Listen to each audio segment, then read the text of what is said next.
Assalamualaikum warahmatullahi wabarakatuh. Waalaikumsalam warahmatullahi wabarakatuh. Alhamdulillah wassalatu wassalamu ala sayyidina Rasulillah sayyidina wa maulana Muhammad ibn Abdullah wa ala alihi wa sahbihi wa mawalah. La haula wa la quwwata illa billah, amma ba'du. Bapak-bapak, ibu-ibu, saudara-saudara kaum muslimin rahimakumullah. Pada pertemuan yang lalu sudah saya jelaskan bahwa hidup selalu berakhir dengan kematian. Apabila datang kematian menimpa seseorang, datanglah kiamat baginya. Itu yang disebut dengan kiamat kecil. Hakikatnya mati adalah perpindahan dari kehidupan di dunia ini menuju kehidupan di alam barzakh. Menunggu kita di alam barzakh sampai datangnya saat kiamat. Entah 10 tahun, entah 100 tahun, entah 1000 tahun, hanya Allah saja yang maha tahu. Adapun orang-orang beriman yang melakukan amal kebajikan dalam kehidupan di dunia ini, masa penantian yang lama di alam barzakh buat mereka sebentar saja. Tetapi bagi orang-orang kafir yang ingkar, yang tidak beriman kepada Allah, yang hidup di dunia cuma menumpuk-numpuk dosa, tentu penantian di alam barzakh akan merupakan waktu yang sangat lama. Bukankah dalam kehidupan kita waktu itu memang relatif? Contoh misalnya, bagi pemuda-pemudi yang sedang duduk asyik memadu cinta, waktu 4-5 jam saja rasanya cuma 4-5 menit, tenggelam oleh keasikan. Tapi buat orang yang berbaring di rumah sakit, meratap di balik-balik apa itu tembok derita kata lagu, di balik dinding-dinding penjara, sehari bagai seminggu, seminggu rasa sebulan, sebulan boleh jadi rasa setahun. Penantian yang sangat lama. Kapan kiamat itu akan datang? Ini rahasia Allah. Jangankan kita yang orang awam, baginda Nabi sendiri tidak diberitahu oleh Allah kapan kiamat itu akan terjadi. Tetapi sungguh pun demikian, banyak hadis-hadis yang menjelaskan ciri atau tanda-tanda datangnya kiamat. Nah, kalau sudah bicara soal tanda kiamat itu ada dua. Pertama yang disebut alamatus sughra, tanda-tanda kecil. Ini waktunya masih ada tenggang. Ada yang dinamakan alamatul kubra, tanda-tanda besar. Artinya kiamat sudah diambang pintu. Apa tanda-tanda kecil dari datangnya hari kiamat itu? Misalnya kata Nabi, apabila ilmu sudah diangkat oleh Allah, artinya apabila ulama sudah banyak wafat, minat orang belajar agama berkurang, lalu kebodohan nampak merajalela di mana-mana, zina dikerjakan secara terbuka, minuman-minuman keras jadi kebanggaan. Itu termasuk di antara tanda-tanda kecil terjadinya hari kiamat. Apalagi misalnya iza waladatil ammatu rabbataha, apabila budak sudah melahirkan tuan. Apa maksudnya? Ada yang mentafsirkan apabila anak sudah bisa membudaki orang tuanya, orang tua yang melahirkan dia, yang membesarkan dia, demi setelah si anak besar jadi orang berpangkat, bertitel, berharta, berkedudukan, jadilah orang tua itu budaknya. Sehingga sering dibilang kalau orang tua kaya, anak jadi raja, tapi kalau anak yang kaya, orang tua sering jadi budak. Apalagi munculnya fitnah yang bergelombang, timbul perang antara dua bangsa yang besar, waktu berjalan terasa sangat pendek sekali. Itu merupakan tanda di antara tanda-tanda kiamat. Termasuk di dalamnya sulit membedakan mana laki, mana perempuan. Kan kalau tanda-tanda kayak begini sekarang sudah banyak kita lihat kan. Ulama banyak wafat, penggantinya sulit. Zina dikerjakan berterang-terangan, minuman keras jadi kebanggaan, banyak anak membudaki orang tuanya, sulit membedakan mana laki mana perempuan. Kadang-kadang dari belakang kita lihat perempuan bener, begitu kita colek nengok jenggotan.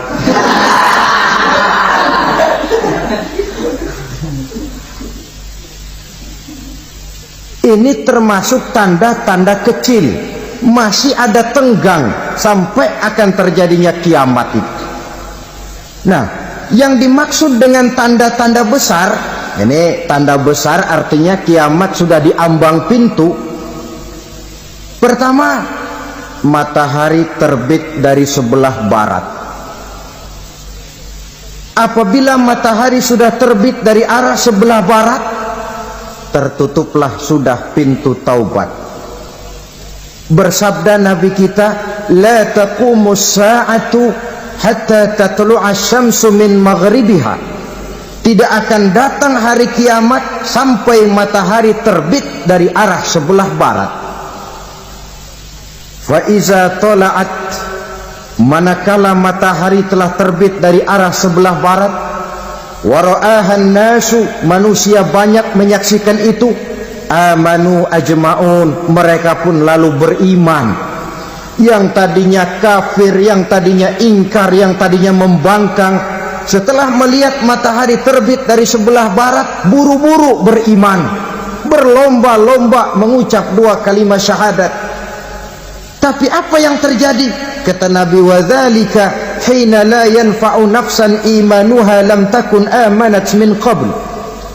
Hari itu adalah hari yang iman sudah tidak berguna lagi bagi seseorang apabila sebelumnya memang dia tidak pernah beriman. Au kasabat fi imaniha khaira, atau beriman tetapi tidak pernah melakukan kebajikan di dalam keimanannya itu. Hari yang sudah kasib, hari yang sudah terlambat, beriman tidak akan ada gunanya lagi. Ini pelajaran buat kita. Sebelum sang surya terbit dari sebelah barat, sebelum nafas sampai di tenggorokan, artinya pintu taubat masih terbuka. Kalau dua hal itu sudah terwujud, nafas sudah sampai di kerongkongan atau matahari sudah terbit dari arah sebelah barat, tertutuplah sudah pintu taubat. Tak ada lagi gunanya pangkat, jabatan, harta, bahkan beriman pun dalam suasana macam itu too late, kata orang Kulon. Sudah terlambat.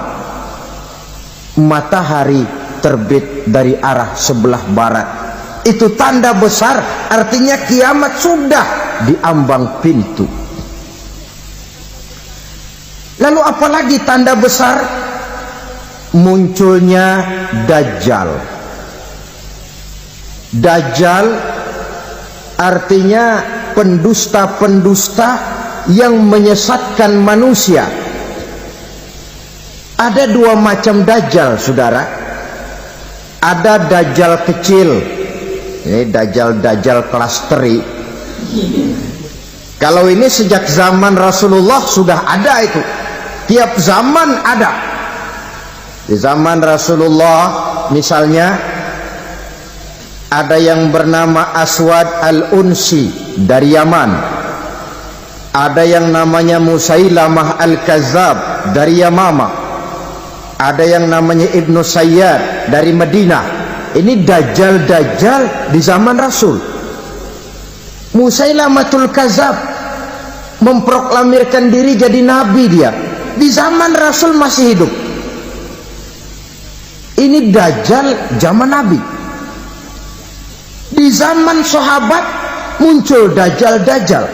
Di zaman kita sekarang ini dajjal-dajjal pun gentayangan. Dajjal-dajjal kelas teri. Kerjanya mendustakan manusia, menyesatkan manusia, memalingkan manusia dari jalan yang benar dan diridhoi oleh Allah Subhanahu wa ta'ala. Adapun yang merupakan tanda besar dari datangnya kiamat, dajjal-dajjal kelas kakap, pembohong-pembohong besar yang menyesatkan masyarakat manusia berpaling dari jalan Allah mengikuti jalan mereka. Apa sih ciri dajjal itu? Kata Nabi dalam hadis Bukhari Muslim, inna dajjala, sesungguhnya yang namanya dajjal itu yakhruju, satu saat akan muncul mendekati hari kiamat. Wa inna ma'ahu ma'an, si dajjal ini membawa air, wa naran, dan juga membawa api. Dua simbol. Di tangan yang satu dia bawa air, di tangan yang satu dia bawa api. Wa ammal ladzi yarahu an-nasu ma'an fanarun, adapun yang orang banyak lihat air, hakikatnya adalah api.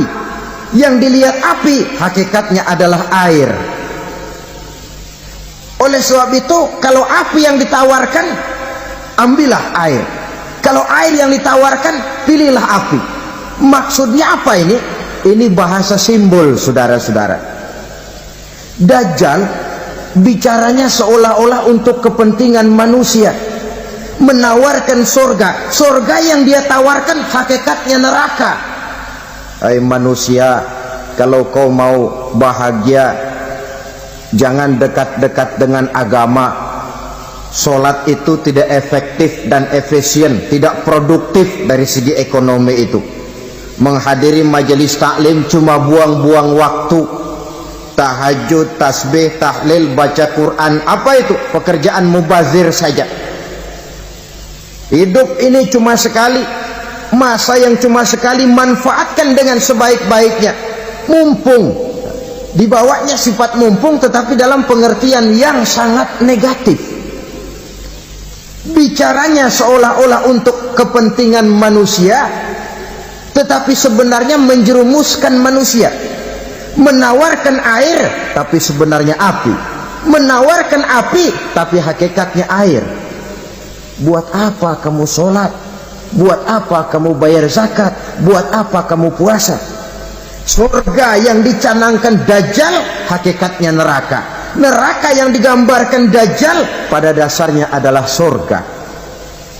Jadi memutarbalikkan fakta itu kerjaan dajjal. Yang hak jadi batil, yang batil dibilang hak, yang benar jadi salah, yang salah malah jadi benar. Tuntunan disuruh jadi tontonan, tontonan malah menjadi tuntunan. Itu pekerjaan dajjal profesinya. Zamannya Nabi Adam, dajjalnya kan iblis. Betul? Betul. Apa sih gang kerayuan iblis itu? Allah setelah menciptakan Nabi Adam kan bilang, Adam, kau dan istrimu Hawa tinggal di surga ini. Seluruh fasilitas yang ada di surga persilahkan kau nikmati. Satu yang tidak boleh, jangan coba-coba dekati pohon khuldi. Dekat saja jangan, apalagi sampai memetiknya. Datang dajjal yang namanya iblis ini. Adam, kamu tahu nggak kenapa tidak boleh makan buah khuldi? Ya nggak tahu, pokoknya saya dilarang. Bodoh kamu Dam. Khuldun artinya kekal.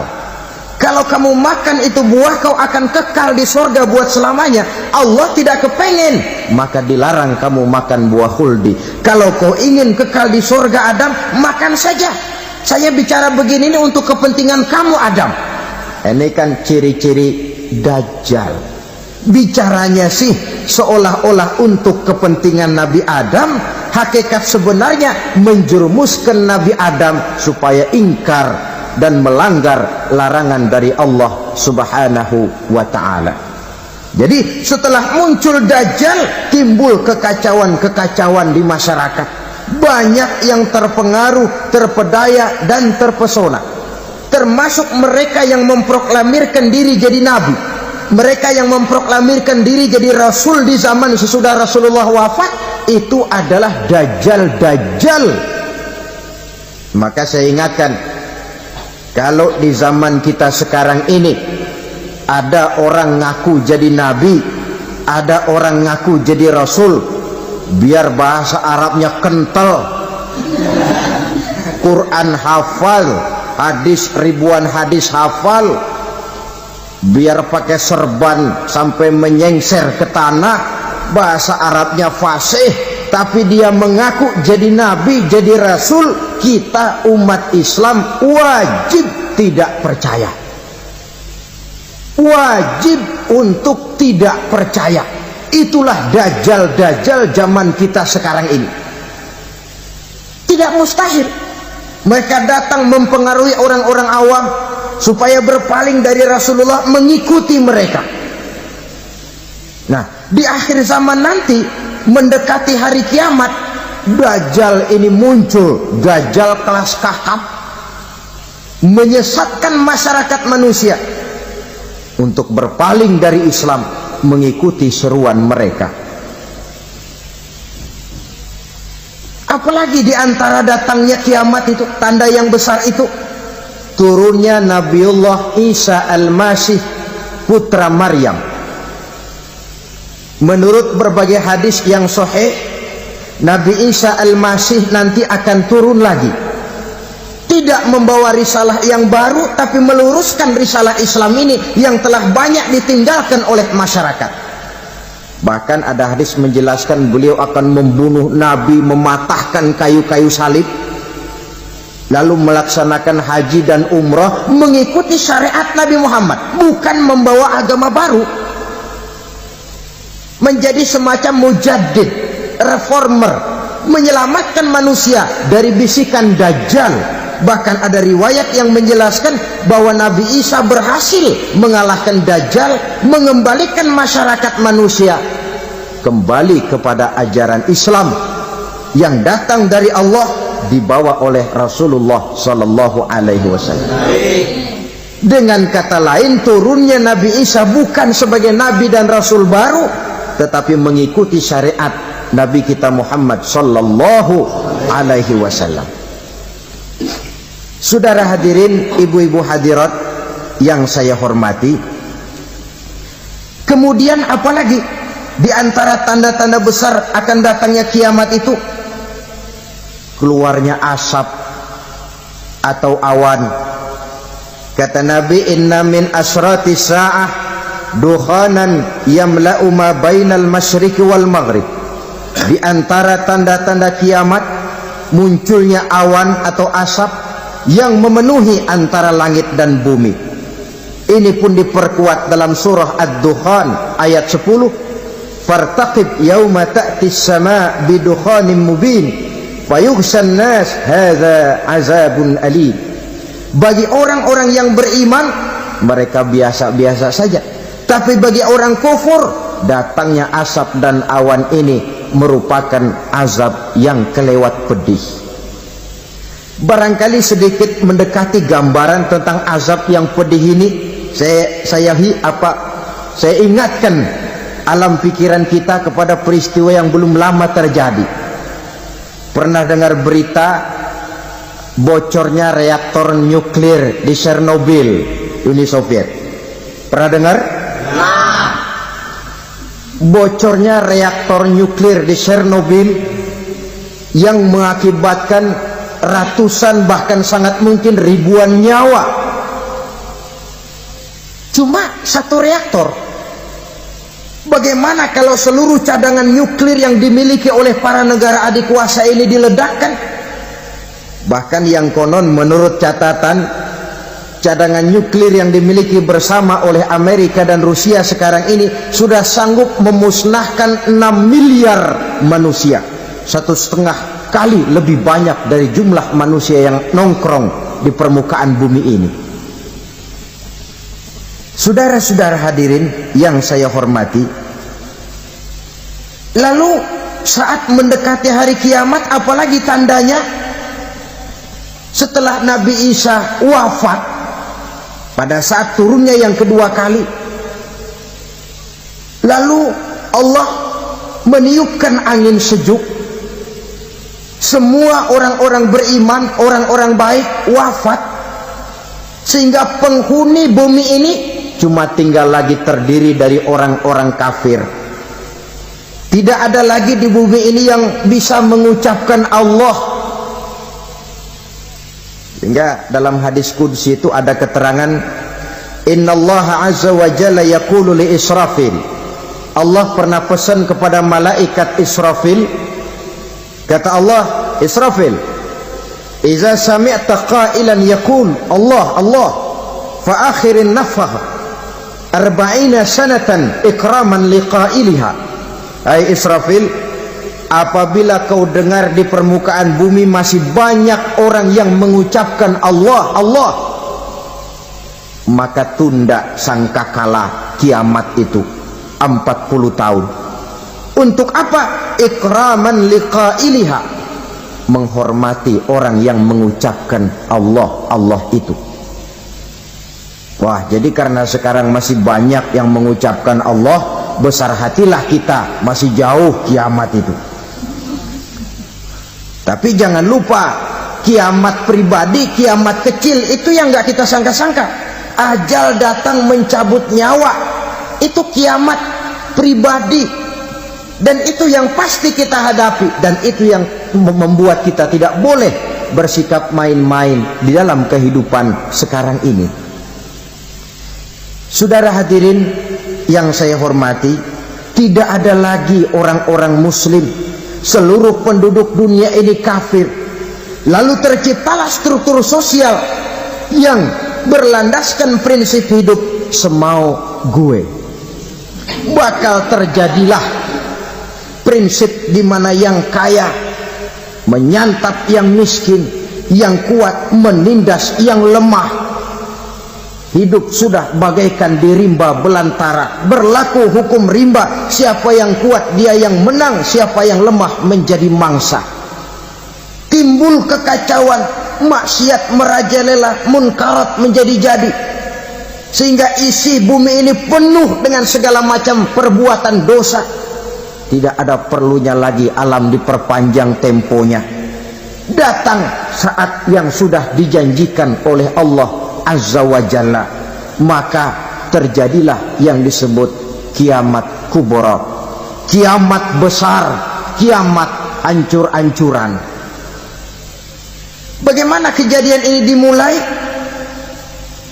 Dalam surah Az-Zumar ayat 68, Allah Subhanahu wa taala berfirman, wa nufikha fis-suri fasa'iqa man fis samawati wa man fil ardi illa man sya'allahu.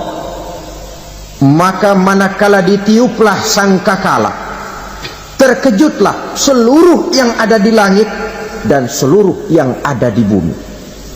Bila saat kiamat datang, Allah perintah malaikat Israfil, Israfil, tiup sangkakalamu. Ditiuplah sangkakala oleh malaikat Israfil. Yang akibat daripada tiupan itu, seluruh yang ada di langit, seluruh yang ada di permukaan bumi terkejut. Yang ada di langit siapa? Malaikat kan. Bayangin aja kalau malaikat kaget, apalagi kita. Terkejut seluruh makhluk yang ada di bumi, yang ada di langit mendengar suara sangkakala itu. Bunyinya tidak sanggup kita bayangkan dahsyatnya. ledakan nuklir, ledakan neutron, belum apa-apa ketimbang bunyi sangkakala malaikat Israfil ini. Nah, lalu mendengar bunyi sangkakala ini, gemparlah makhluk, kacaulah alam. Bumi gempa, planet-planet bertabrakan, gunung meletus, air laut tumpah ke darat, angin topan bertiup, halilintar menyambar, lalu semua yang bernama hidup mati total. Mati bareng tanpa persiapan. La haula wala quwata illa billah. Saya kadang-kadang dalam tafakur bermohon, ya Allah, mudah-mudahan saya enggak nemuin kiamat beneran. Ngeri. Enggak bisa kita bayangkan macam apa suasana seperti itu. Allah saja banyak memberikan gambaran, misalnya Al-Qari'ah, wa mal qari'ah, wa ma adraka mal qari'ah. Kejadian yang menggemparkan. Tahukah kamu apa kejadian yang menggemparkan itu? Yauma yakunun nasu kal farasil mabsus wa takunul jibalu kal ihnil manfus. Pada saat itu manusia berterbangan bagai kupu-kupu, gunung berterbangan seperti kapas ditiup angin. Gunung saja macam kapas, konon lagi manusia. Kematian total, mulai semut sampai gajah mati,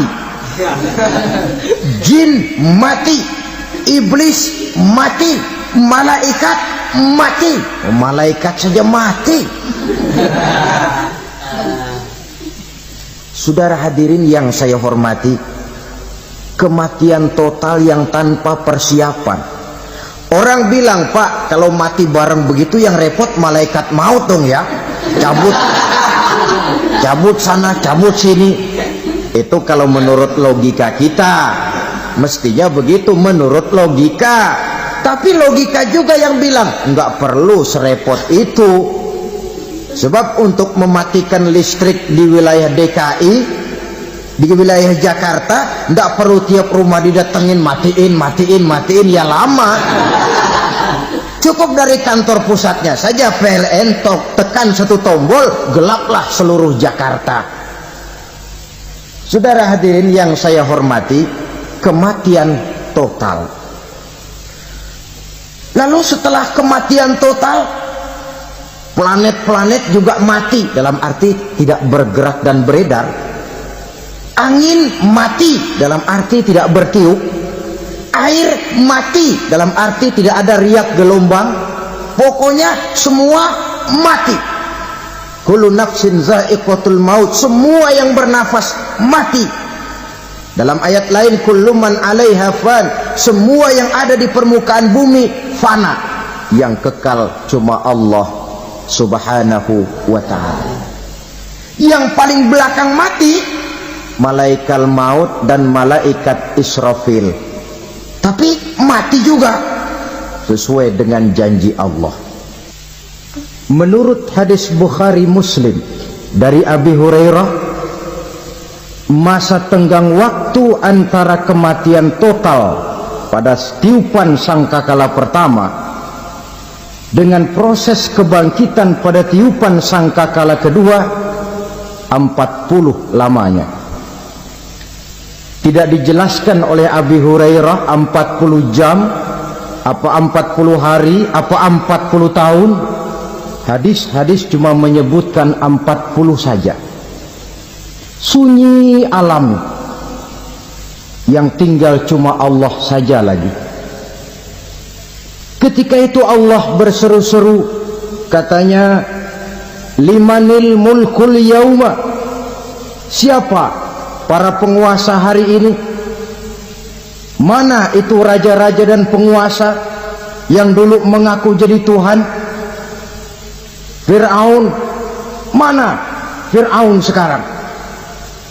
Yang dulu jadi raja, merasa berhasil, sombong, lalu tidak mau turun-turun dari kekuasaannya. sampai kepada puncak kekurang ajarannya mengangkat diri jadi Tuhan. Mana itu Fir'aun? Namrus, mana sekarang Namrus? La ilaha illa ana, ternyata tidak ada Tuhan lain selain daripada aku, kata Allah. Proses kemudian, saudara-saudara, turunlah hujan dari langit.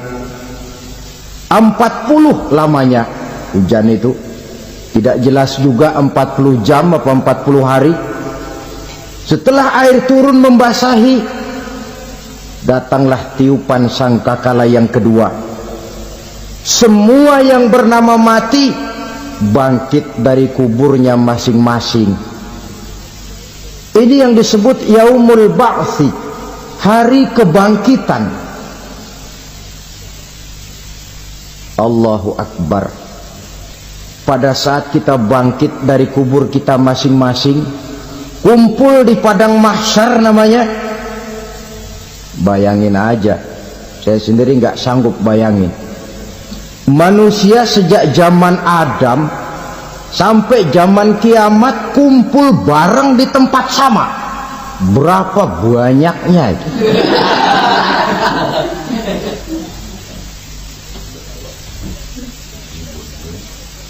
Dan yang luar biasa menurut satu riwayat, pada saat bangkit itu, Masya Allah, roman muka kita berubah,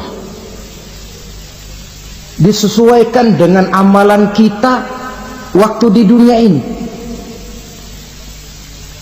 Barang siapa yang waktu di dunia amalannya itu amalan tikus, di akhirat nanti dia bangkit dari kubur, mukanya seperti muka tikus.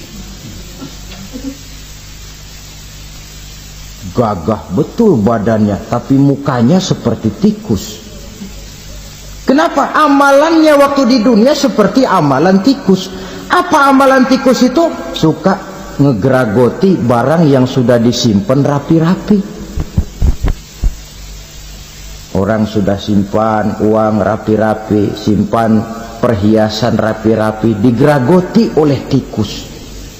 Maling-maling, pencoleng-pencoleng, koruptor-koruptor, itu nanti di akhirat nanti kita lihat mukanya seperti muka tikus. Oh, ini waktu di dunia suka nyolong, mukanya seperti muka tikus. Barang siapa yang waktu di dunia ini amalannya itu amalan macan, dia akan bangkit nanti mukanya seperti muka macan. Apa amalan macan? Macan itu amalannya menang-menangan. Orang yang mau menang saja nggak mau mengalah. Coba lihat di hutan, kenal hutan nggak? Di hutan, raja hutan di mana-mana pasti macan, betul kan? Betul. Padahal hutan belum pernah bikin pemilihan umum. Tapi macan tidak peduli ada pemilihan umum apa tidak, pokok saya raja. Sebab apa? Macan jadi raja itu bukan karena benar, tapi karena kuat jadi raja. Setelah dia jadi raja, rakyat hutan yang mesti dilindungi malah dimakan oleh raja macan. Kambing rakyat hutan dimakan oleh macan. Ayam rakyat hutan dimakan oleh macan. Itu nanti kita lihat di akhirat itu mukanya seperti muka macan, gagah betul. Lalu barang siapa yang di dunia ini amalannya itu seperti amalan anjing, nanti dia punya muka seperti muka anjing. Apa amalan anjing? Pertama, anjing itu kalau disuruh jaga rumah, dia tidak bisa membedakan mana maling mana tamu. Biar yang datang maling kalau bawa tulang, anjing kalem. Yang kedua, anjing itu akan setia kepada siapa saja yang memberinya roti. Siapa yang memberinya roti, itulah majikannya. Apa kata majikannya pasti dia laksanakan. Soal benar atau salah dia tidak peduli. Setelah anjing dapat roti, dia tidak punya pilihan lain kecuali bilang, abdi mah kumaha juragan wae ayeuna mah.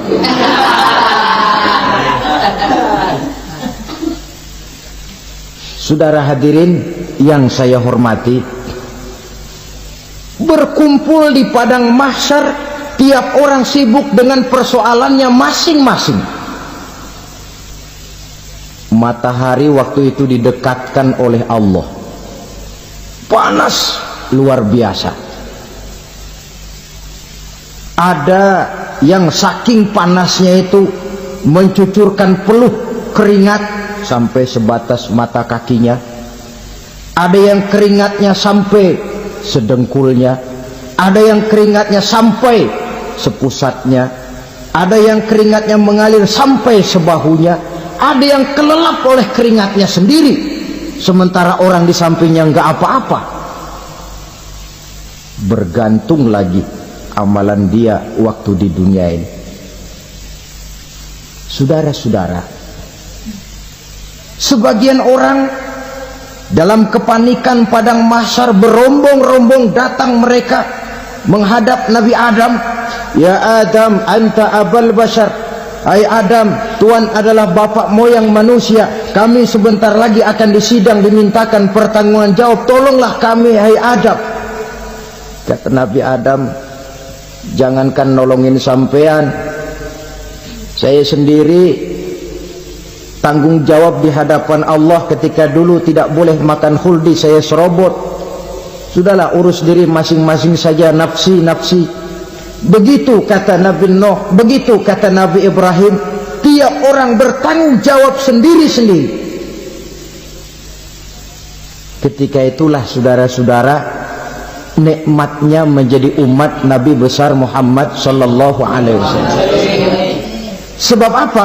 Walaupun menurut abjad kita ini umat paling belakang, paling belakang kita ini toh, karena Nabi Muhammad adalah Nabi akhir, tapi akan dihisap lebih dulu, lewat di atas sirat lebih dulu, masuk surga lebih dahulu ketimbang umat-umat belakangan. Ketika Rasul mendekati ajal, beliau tanyakan itu kepada malaikat Jibril. Malaikat Jibril berkata, Muhammad jangan khawatir, Allah sudah berjanji, inni haramtul jannata ala sairil anbiya hatta tadkhulaha anta, wa haramtuha ala sairil umami hatta tadkhulaha ummatuka. Surga aku haramkan buat seluruh nabi kecuali kalau engkau Muhammad sudah masuk ke dalamnya, dan surga aku haramkan buat seluruh umat kecuali kalau umatmu Muhammad sudah masuk ke dalamnya. Logikanya, walaupun menurut abjad kita umat paling belakang, bakal dihisab paling dulu, lewat di atas sirat paling dulu, masuk surga paling dulu, kalau mampir ke neraka juga paling dulu. Ya resiko. Jangan mau enaknya aja paling dulu. Saudara hadirin yang saya hormati, setelah masa kebangkitan itu jangan dikira begitu bangkit langsung diperiksa, masih menunggu menanti ribuan tahun perhitungan padang mahsyar untuk sampai kepada proses yang disebut yaumul hisab, hari perhitungan. Seorang demi seorang bakal dipanggil. Bayangkan saja, kita se-RT saja di absen, kadang-kadang perlu waktu lama. Ini manusia sejak zaman Nabi Adam sampai datang hari kiamat, satu demi satu disidang di hadapan Qadhi Rabbul Jalil. Status sosial copot sudah waktu itu. Yang pernah jadi hartawan di situ tidak lagi kelihatan kehartawanannya.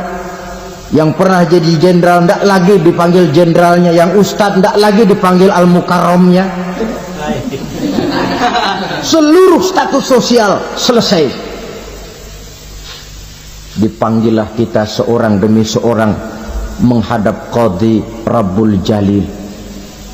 Bagaimana proses penghisaban itu? Pertama, proses tanya jawab. Di antaranya ada hadis menyatakan lan tazula qadama 'abdin yaumal qiyamah hatta yus'ala an arba'i khisalin. Besok di hari kiamat tidak akan bergeser telapak kaki seorang hamba sampai dia ditanya lebih dulu tentang 4 persoalan. Tentang ilmunya, kemana ilmu itu diamalkan. Tentang umurnya, di mana umur itu dihabiskan. Tentang masa mudanya, kemana masa muda itu dipakai. Tentang hartanya, dari mana harta itu didapat dan kemana harta itu dibelanjakan. Ini termasuk proses tanya jawab. Jadi kalau istilah pengadilan dunia, nama Fulan bin Fulan. Kamu waktu di dunia diberikan umur panjang untuk apa? Pernah mengalami masa muda, kemana kau habiskan masa remajamu? Kau diamanahkan ilmu, dengan apa ilmumu kau amalkan? Kau diberikan harta, dari mana harta kau dapat, kemana kau belanjakan? Tak seorang pun yang bisa mungkir. Sebab apa? Dikala itu yang menjadi saksi bukan orang. Yang menjadi saksi adalah seluruh anggota badan kita. Tangan bicara, kaki jadi saksi terhadap seluruh amalan yang pernah kita kerjakan pada saat kehidupan di alam dunia ini. Selesai proses tanya jawab, lalu diperlihatkan buku catatan kita waktu hidup di dunia ini. Jangan lupa Allah itu menyiapkan 2 superkomputer kepada kita. Sebelah ditempelin sebelah kanan, yang sebelah tempelin di sebelah kiri. Komputer itu namanya Raqib dan Atid, 2 malaikat yang apabila baik kita lakukan, refleks saja akan menulis kebajikan kita.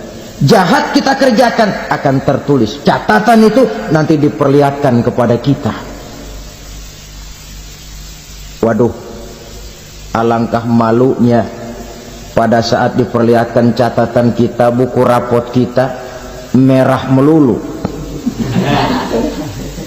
Barangkali diperiksa sambil diomelin, brengsek lo.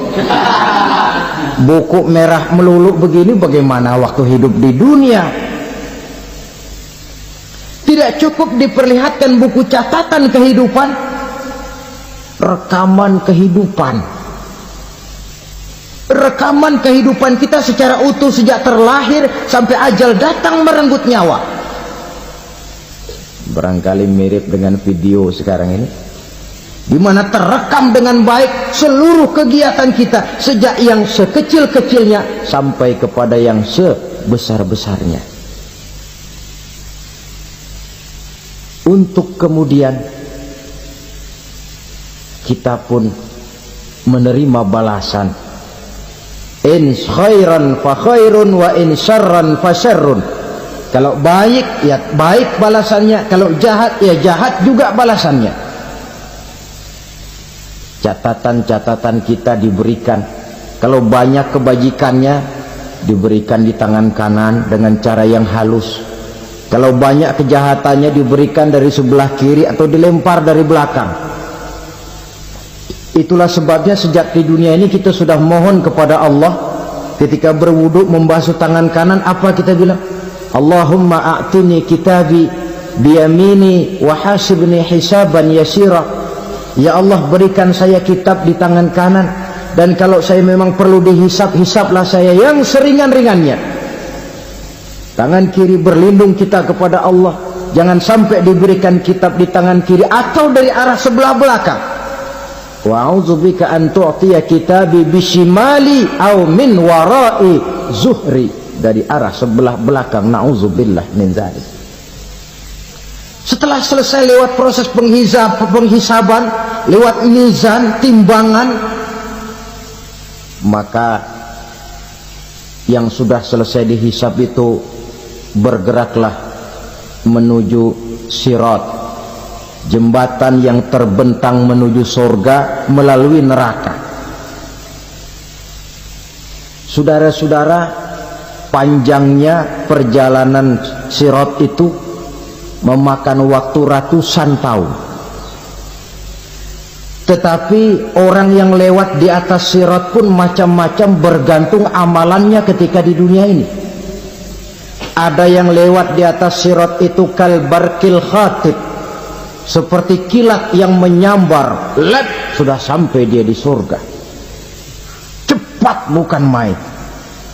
Ada yang lewat di atas sirat itu seperti orang lari-lari. Ada yang lewat di atas sirat itu seperti orang jalan biasa. Ada yang sambil merangkak, ada yang sambil ngesor, ada yang sambil gelayutan, ada yang selamat sampai ke ujung ke surga, ada yang tergelincir jatuh masuk ke dalam neraka, bergantung amalannya dalam kehidupan di dunia sekarang ini. Tiap kita akan melewati yang namanya sirat ini. Saudara-saudara kaum muslimin yang saya hormati, dengan demikian mereka yang selamat melalui sirat sampai ke terminal akhir surga, mereka yang ketika dihisab ternyata banyak kejahatannya daripada kebaikannya, mereka singgah di dalam neraka.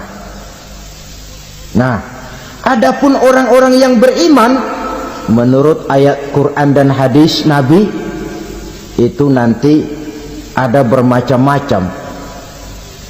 Ada orang beriman itu yang dimasukkan surga. Ada orang beriman itu yang dimasukkan ke dalam surga. Ada orang beriman itu yang disebut penduduk surga. Kenapa lain-lain, Pak? Karena waktu di dunia amalannya juga lain-lain. Ada orang beriman yang masuk surga. Ini paling murah tiketnya. Mau masuk surga? Kata Nabi begini, ma min abdin qala la ilaha illallah thumma mata ala dhalik illa dakhala al-jannah. Kalau seorang hamba sudah mengucap dua kalimat syahadat, dia yakin dengan kebenaran kalimat itu sampai matinya, orang itu akan masuk surga. Abi Dzar yang waktu itu diajak bicara heran, ya Rasul kok gampang betul? Iya, walaupun orang itu mencuri, iya, walaupun orang itu berzina, iya.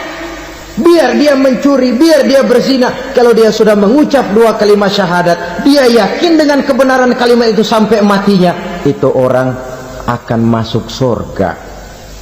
Jadi masuk surga cukup dua kalimat syahadat, yakin sampai mati, masuk surga. Itu perkara masuk.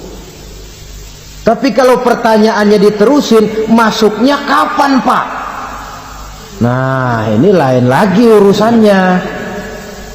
Sebab ada yang masuknya itu langsung, ada yang mampir dulu. Di sana tempat cuma dua, kalau tidak surga, neraka. Mau ke surga tapi mampir dulu, yang mampirnya jelas di neraka.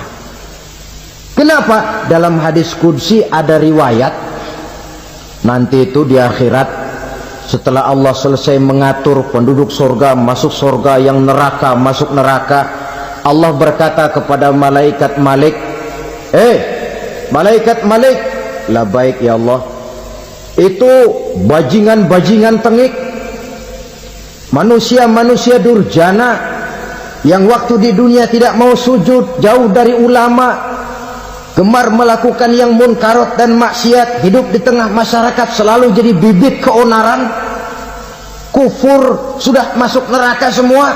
Sudah ya Allah. Nah, kalau sudah, coba sekarang kamu masuk, Malik.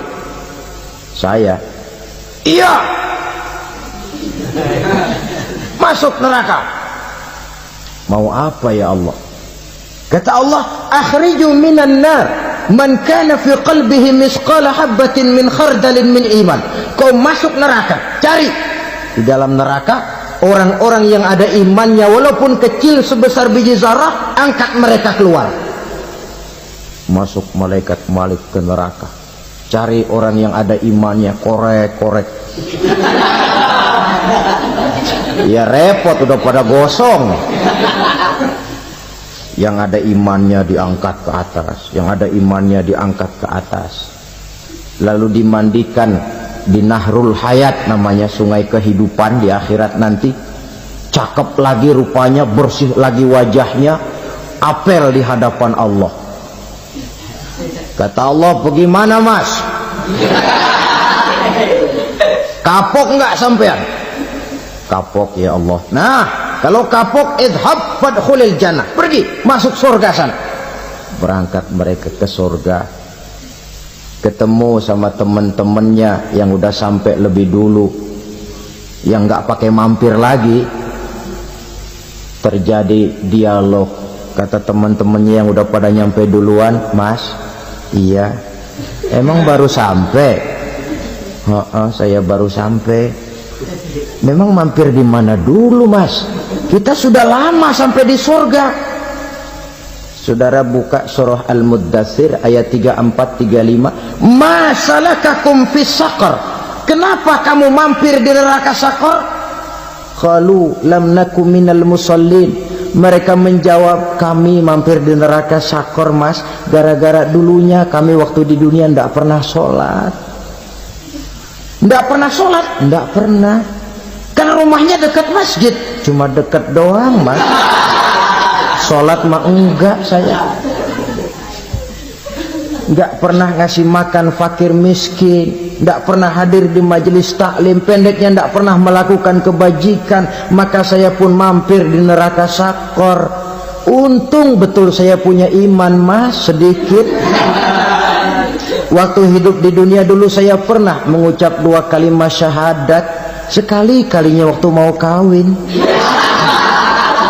Masya Allah. Untung saja kawin, kalau nggak kawin polos.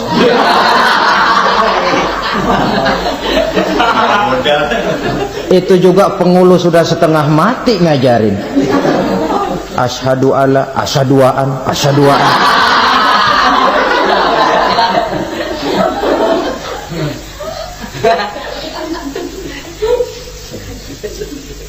Ini namanya masuk surga, ada mampir dulu. Ada pula orang mukmin itu yang dimasukkan surga. Namanya dimasukkan kan terima beres. Saya masuk ke rumah, jalan sendiri, cari tempat sendiri. Saya dimasukkan ke dalam rumah, terima beres, pokok ada di dalam, itu dimasukkan namanya. Nggak pakai mampir. Tapi tentu tiketnya lebih mahal ketimbang yang pertama tadi. Apa kata Allah? Innal ladzina amanu wa amilus salihat la ukaffiranna anhum sayyi'atihim wa la udkhilannahum jannah. Sesungguhnya orang-orang yang beriman kemudian beramal soleh, kami hapuskan segala dosa dan kesalahannya, kami masukkan mereka ke dalam surga. Lihat ayatnya, Allah yang memasukkan, kita yang dimasukkan. Tidak pakai transit, tidak usah mampir. Cuma tidak cukup syahadat, tidak cukup amanu, tapi diiringi dengan wa'amilus salih. Iman, amal.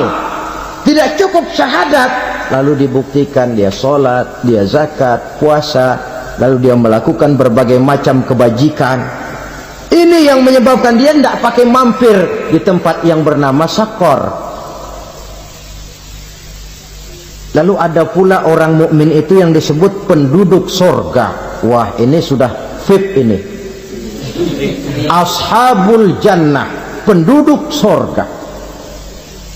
Siapa mereka? Kata Allah, innal ladzina amanu summa istaqamu fala khaufun 'alaihim wa la hum yahzanun ulaika ashabul jannah hum fiha khalidun.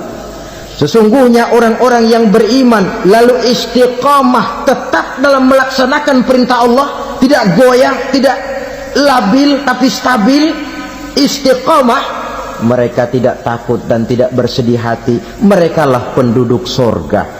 Iman, istiqamah. Tidak punya duit, sembahyang. Banyak duit, sembahyang. Miskin, sembahyang. Kaya, tetap sembahyang. Istiqamah. Kadang orang kalau susah rajin ke masjid, banyak duitnya ngelihat masjid melengos. Itu yang dibilang waktu miskin hamba Allah, setelah kaya jadi hamba harta. Bergeser, tidak ada nilai istiqomahnya. Saudara-saudara, dengan begitu penduduk neraka itu dua. Ada penduduk permanen, ada penduduk yang semi permanen. Yang semi permanen orang-orang beriman yang mempunyai dosa besar. Mereka masuk ke neraka untuk menerima azab sesuai dengan dosanya.